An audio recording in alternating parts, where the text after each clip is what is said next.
Assalamualaikum warahmatullahi wabarakatuh. Selamat datang kembali pada channel saya. Pada video kali ini kita akan mempelajari tentang vektor kisi resiprok ya.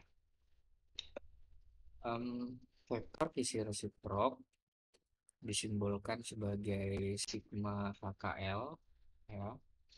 Adalah suatu vektor yang besarnya sama dengan kebalikan dari jarak antar bidang DHKL dan arahnya itu tegak lurus dengan bidang HKL ya. Jadi secara matematis ya, vektor kisi resiprok itu sigma HKL sama dengan 1/. DHKL dikali dengan entopi. Ini adalah definisi matematis dari vektor kisi resiprok, di mana entopi adalah vektor satuan normal dari bidang HKL. Ya, penjelasan mengenai ini itu sesuai dengan apa yang pernah kita bahas terkait kisi resiprok ya pada video sebelumnya. Nah, selanjutnya ya vektor yang digambar dari titik asal pada ruang kisi resiprok ya merupakan vektor kisi resiprok ya. Layaknya seperti kisi Dirac ya yang kita bahas pada bab 1, kisi resiprok juga memiliki unit sel yang bentuknya paralel epipeda. Ya, unit sel itu terbentuk dari jarak normal terpendek dalam 3 arahnya. Ya. Nah, unit sel nanti akan dibentuk oleh normal terhadap bidang 100, 010 dan 001. Karena normal terhadap bidang-bidang ini merupakan normal terpendek pada kisi resiprok. Oleh karena itu, normal-normal ini akan menghasilkan vektor kisi resiprok yang disimbolkan sebagai sigma 100. Berarti ini normal terhadap bidang 100, sigma 010, dan sigma 001. Yang ketiga, kisi ini merupakan vektor kisi resiprok fundamental. Ya, kalau misalnya kisi Dirac itu seperti vektor translasi primitif gitu ya, A, B, C. Ya. Nah, misalkan ABC ini adalah vektor translasi primitif dari kisi Dirac ya, unit sel monoklinik ini ya pada gambar 2.8. Kita lihat di sini dasar dari unit sel ini atau alasnya itu kan dibentuk oleh sumbu B dan sumbu C ya.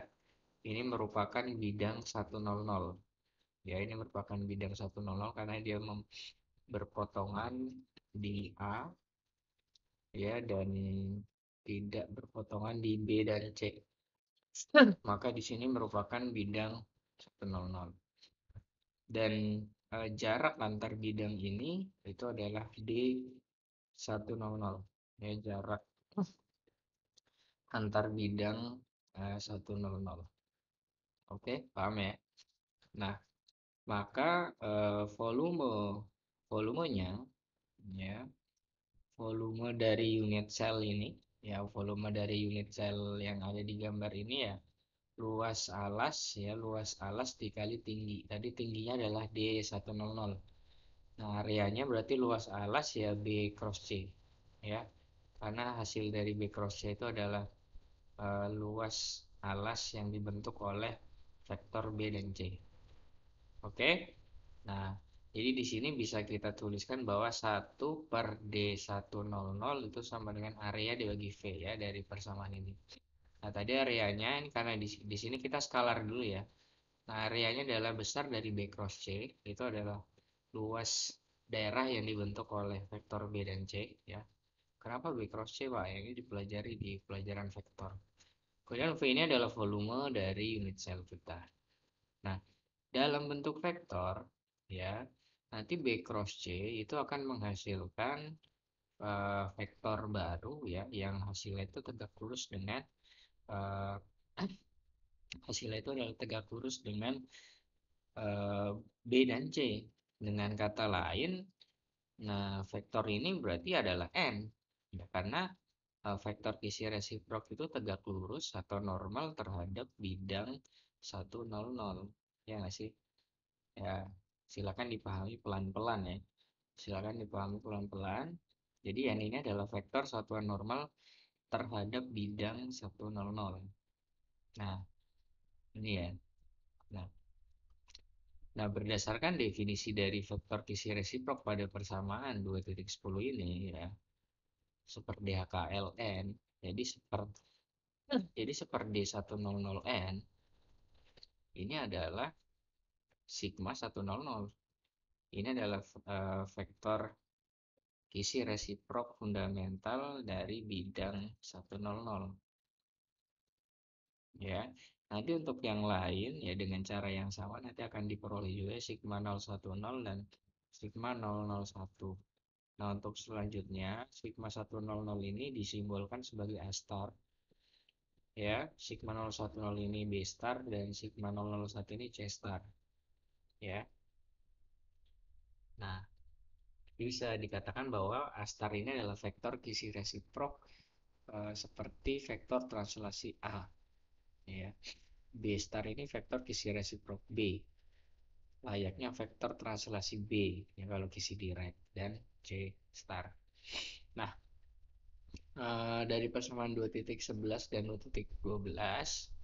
Nah, jadi di sini karena di sini adalah sigma 100 ya, maka di sini bisa kita peroleh bahwa B cross C dibagi dengan V. Di mana V ini adalah volume unit cell ya, di mana berdasarkan aturan triple product ya pada materi vektor, volume paralelepipeda itu bisa dicari dengan triple product A dot B cross C atau B dot C cross A atau C dot A cross B. Ya, jadi ini sama semua V-nya. Tapi untuk yang B star atau sigma 010 dia C cross A dan C star A cross B. Ya.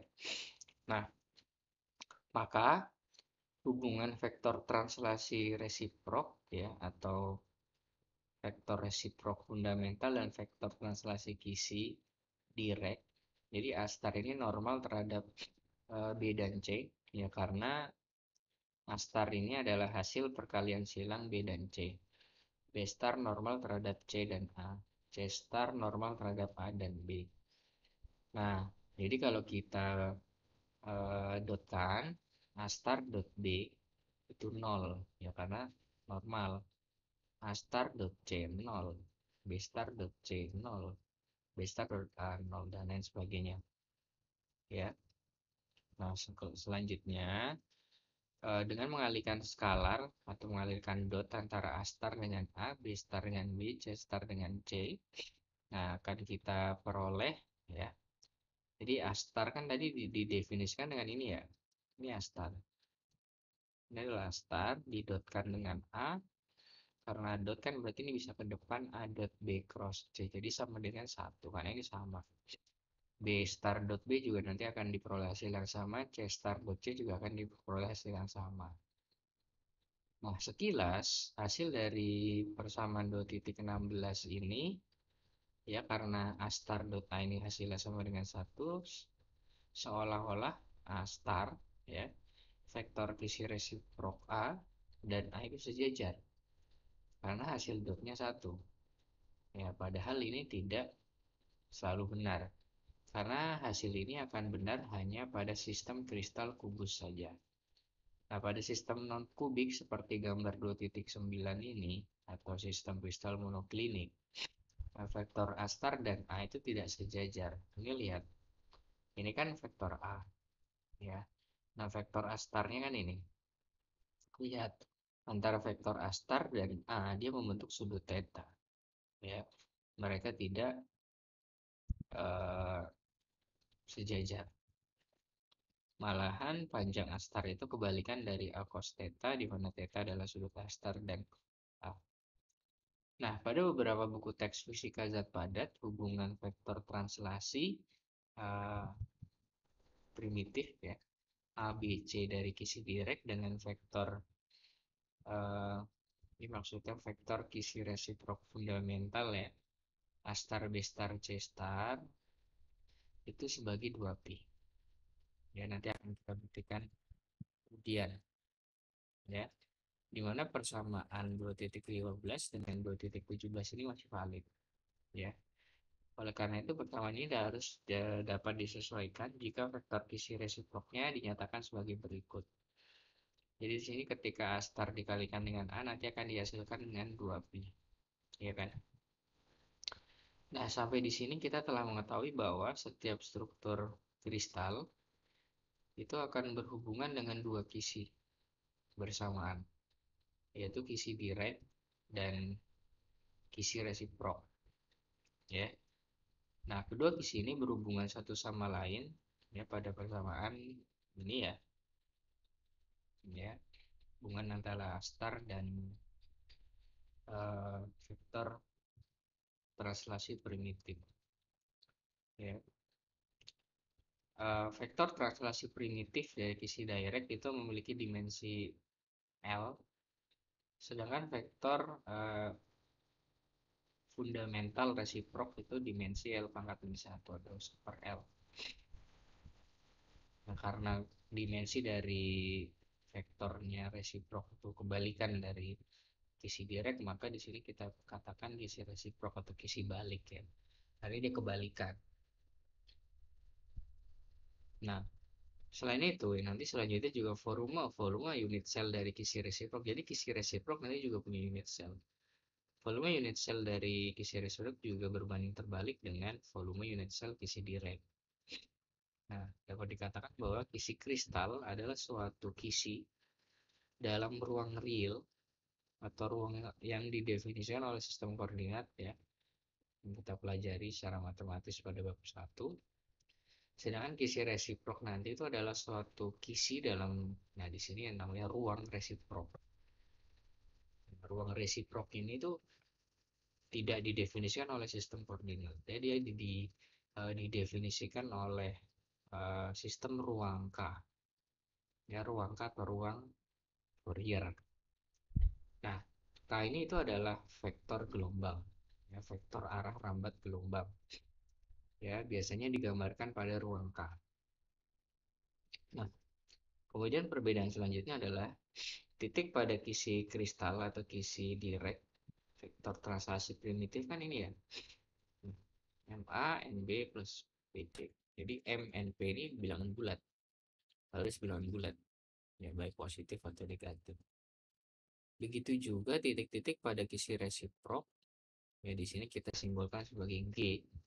Jadi di sini dalam ruang K atau ruang Fourier, ya, itu HA star, KB star, LC star, di mana H, K, dan L ini adalah bilangan bulat.